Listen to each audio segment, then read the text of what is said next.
Today, we have a work session on LD1686, and afterwards we have a public hearing. Deidre, would you lead us into the work session? So LD1686, an act to amend the laws regarding distributed energy generation and to eliminate gross metering. This bill does the following. It increases from 10 to 50 the number of customers that may participate in net energy billing through a shared interest or the number of meters associated with a shared interest, except in the service territory of a transmission and distribution utility located in an area administered by the Independent System Administrator for Northern Maine. It prohibits a transmission and distribution utility from requiring a customer to meter the gross output of an eligible facility in order to participate in net energy billing. It decreases by 10% per year, starting May 1st, 2018, until May 1st, 2021, the percentage of excess energy generation that may be applied against an eligible customer's T&D bill for the purposes of net energy billing. It requires that beginning May 1st, 2022, the Commission, by rule, to reduce the percentage of excess energy generation that may be applied against a customer's T&D bill by no more than 10% per 12-month period each year until it would get to zero if they would continue to do so. It specifies that an eligible customer that applies for a net energy billing arrangement before May 1st, 2018 may continue in that arrangement for 15 years, so until April 30th, 2033, and that eligible customers that apply for an arrangement after April 30th, 2018, they can continue into that net energy billing arrangement until April 30th of the calendar year that is 15 years from the year in which the customer applied for that net energy billing arrangement. So be 15-year increments that you would be locked in that percentage that is allowed to go against your bill. And it also requires the Public Utilities Commission to submit a report by January 1st, 2020.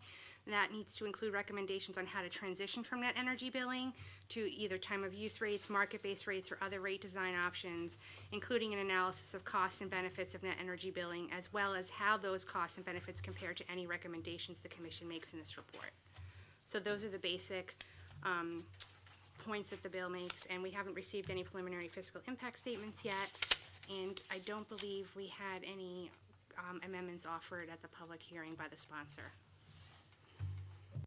Okay, thank you.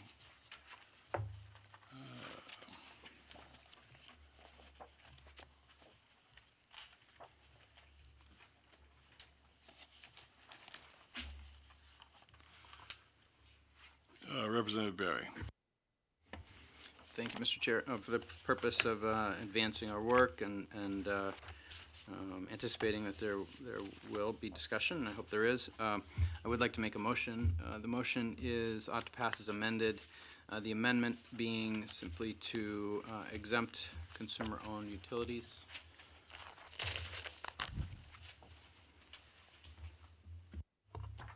Okay, there is a motion on the floor. Is there a second? Okay, it's been moved and seconded. Discussion? Okay. Evan, would you take a vote? We could just raise our hands, probably. Yeah, just to raise the hands or whatever. I mean. Okay, those in favor of the motion, please raise your hand.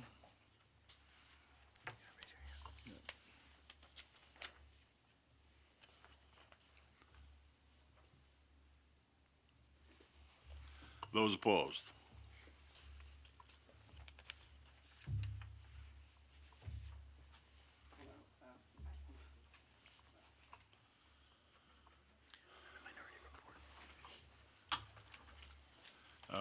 Representative Havel. No, I just hold my. Oh, I'm sorry. Is there a minority report? Okay. Move ought not to pass.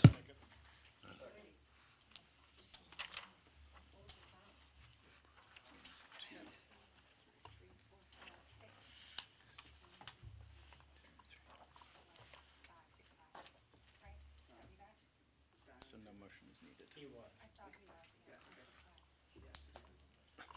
So there's no second motion needed. Just to be clear, with 6 ought to pass as amended versus 5 apparently ought not to pass if that's the minority report.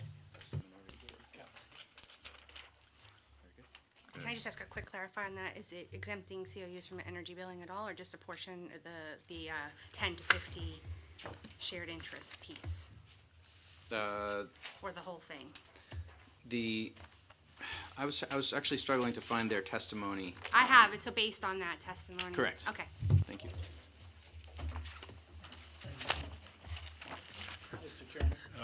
Representative Ferguson. Entire bill is investor-owned utilities. Can you tell me what the amendment actually is? So I believe it's ought to pass as amended and to exempt the consumer-owned utilities from the 10 to 50 shared meter requirements. There's an exemption currently in the bill that it doesn't apply in the northern Maine region. And there's a current exemption in rule now that it already exempts them. And I think the fear was by putting that exemption in statute, it might undo that they're no longer exempted. So I think it's just clarifying. Is that pretty much, I think that's correct. I'm getting a head shake, so, yep.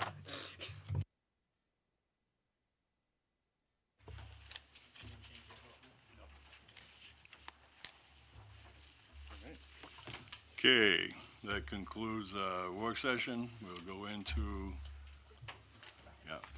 public hearing in just a few minutes.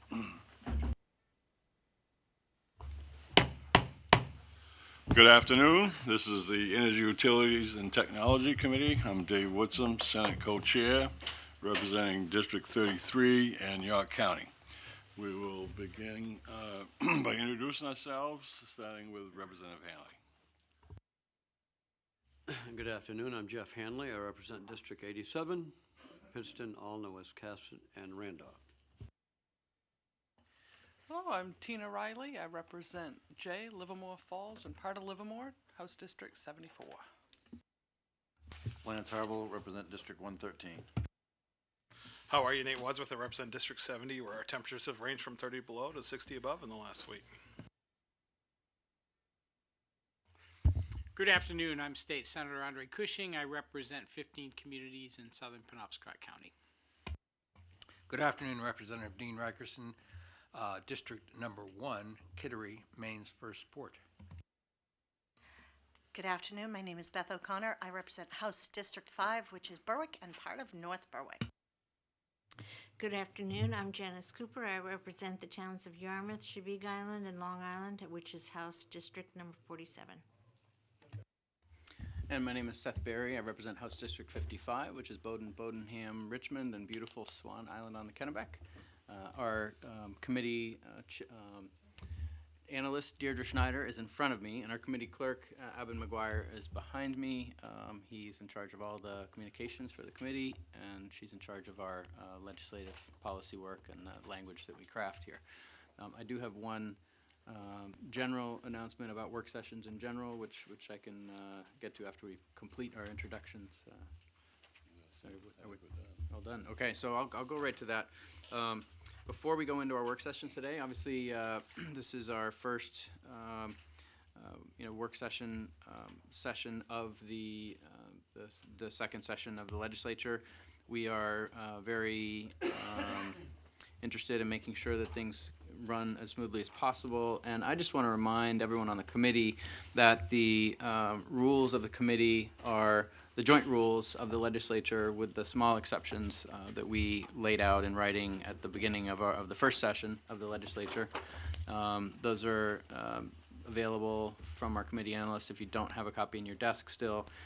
But at any time for any member of the committee during a public hearing or a work session, if you have a point of order, please feel free to raise your hand, bring it up. We will always call on you, always have, and always will. And the ruling of the chairs, as you know, is not final. It is a ruling of the chairs that is contingent on at least the majority support of the committee. So if a ruling of the chairs is appealed, then it goes to a vote of the committee, and a majority of those present will ultimately prevail. So please keep that in mind, and again, any time that either of us is chairing, we want you to know that you have that ability.